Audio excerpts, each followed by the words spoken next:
My student won twice after applying these drills in his game. These drills made it so much easier for Stephen to strike the golf ball purely and game more consistently, and I wanted to show you this because if you suffered with the same fault Stephen did, this could work wonders to your game as well. Before we dive in though, if this is one of your first videos of mine, I'm Harry, a PJ golf professional helping golfers improve their game. So do consider clicking that subscribe button if you take these tips and drills on board in your own game, and why not drop a comment down below of a tips or drills topic you'd like me to cover in a future video. So we noticed Stephen, my student, when he came down to see me just to begin with, he really suffered with extending upwards very much so early in the downswing, and this was due to a couple of motions in his swing.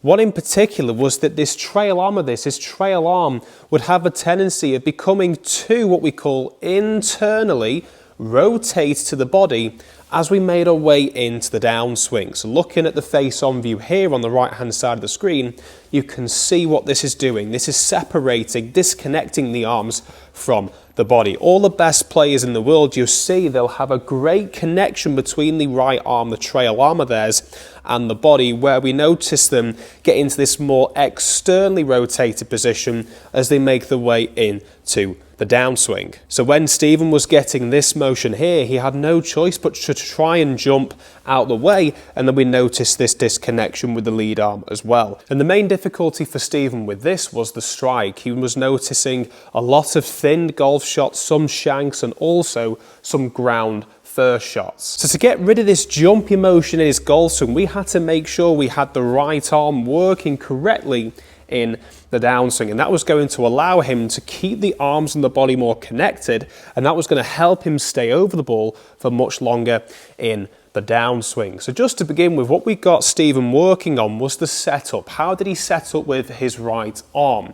So what we would notice was that his trail arm was a little bit more internally rotated to the body, where the elbow faces towards the side-on view here, and that's not going to help the way we take the club back, especially coming on the way down. We want to try and eliminate this as much as we can from the setup by getting the palm to face out in front of us, this face on camera here, and then all we're doing here is just twisting the club back to grip it. And you can see that the difference with my elbow now, it is a little bit more relaxed, and it's also facing inwards towards the body. So two hands onto the golf club, rehearsing that movement a couple of times, and then gripping the golf club like so. And from the top of the swing, what we noticed Stephen was doing was he was getting his arm a little bit more closer to the body and then pushing it out into the downswing.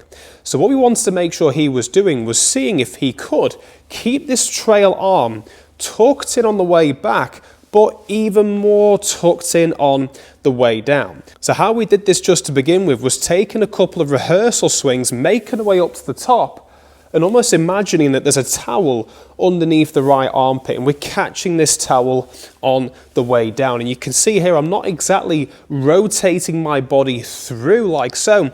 I'm allowing them to fall down a little bit more so the arms and club come out in front of me. Look at this here from the face-on view on the right-hand side. It's keeping my arm more tucked in. I'm getting my elbow out in front of the body, just like Stephen is on the screen here.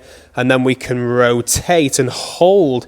This is the goal for Stephen, to see if we could hold this angle on the way through. So up to the top, down for 2, and hit for 3. And that's pretty much what we focused on from the first session. Fast forwarding a couple of weeks, he came to see me again for another lesson, and he found huge success with improving the ball striking, but he still found that he was standing a little bit too much upwards as we made our way through to impact. So we still noticed at the bottom of the golf swing, he was allowing this trail arm to come out and away, and seeing this bit of a gap just before we made contact with the golf ball.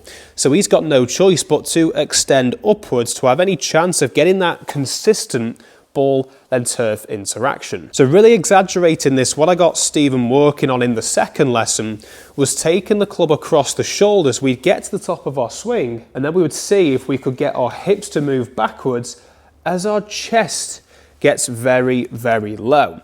This is very, very exaggerated. I know what you're thinking, geez, I don't know if I can go that low and hold it in that position. You don't need to do this. All you need to focus on is those hips moving backwards as the chest goes down and round.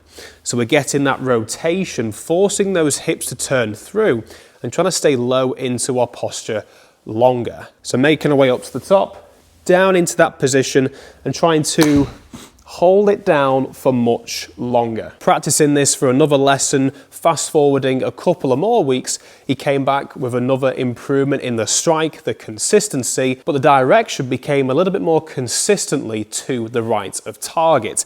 And this was just because Stephen was able to hold this angle on the way through beautifully, but he wasn't able to square up the face in time.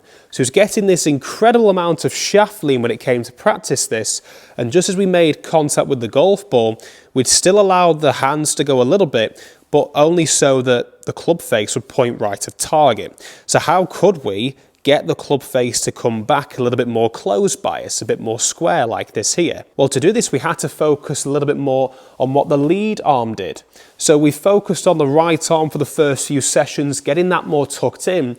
But then in today's session, literally this morning, I had a lesson with Stephen with this third lesson, was how we could get this action taking place on the way through. Stephen was so used to getting this disconnection from the body with the lead arm, just like we noticed in the downswing from the trail arm, almost a reverse on the way through. As I mentioned at the start of the session, very much so that chicken wing finish. So to stop this, what I got him doing was keeping both of his arms tucked in, just so that we didn't forget what the right arm was supposed to be doing, keeping that tucked in and connected to the downswing, but keeping this arm tucked in the way through was going to allow him to release the club correctly and allow this natural folding, this external rotation on the way through to take place. If we don't externally rotate and keep the arm internally rotated just like this here, we can't rotate the club face. We can't rotate our arm. So that's not going to let the face close down.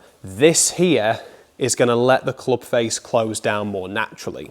So as we made our way into the downswing, the main focus was from this point here, we were allowing this arm just to roll over into this finished position here. You can see how much more connected my left elbow is here. It's pointing more towards the body.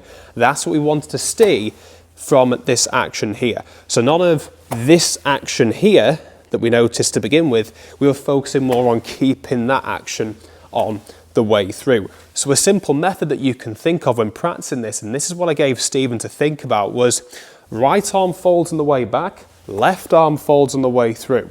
And here you can see from the side on view, that just looks easy to do. I'm just keeping this arm tucked in, then allowing the other one to tuck in on the way through. We even place a couple of little pads underneath the armpits just to ensure we were doing this movement correctly on the way through, and that allowed his body and arms to start working all in one function as we began to get this more rotation, staying over the ball for longer during the impact, better compression from this trail arm, staying in position for longer, but the direction, the consistency came from the release of this lead arm. So both arms staying tucked in.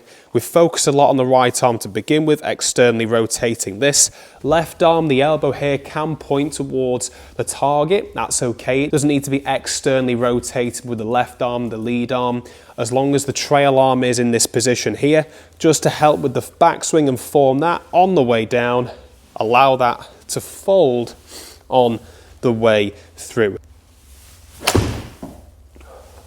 And there you go, I've allowed my wrist to roll over a little bit too much to close down the club face. I have the tendency of closing the club face too much on the way down, but for Stephen, it was a great way just to allow the timing of the club face to return back to somewhat square happen way more often for him. And he's been going out and playing and shooting net 60s almost on a regular basis, winning some competitions, 2 competitions, a couple of runner-ups and a few third places at his local golf club as well. So if you're someone that gets this early extension making the way through to impact and feel like they can't keep their head down, they can't get this natural rotation, this natural finish on the way through, I would highly recommend trying these tips, working on these for a couple of weeks. Week number 1 was focusing on the trail arm external rotation at the address.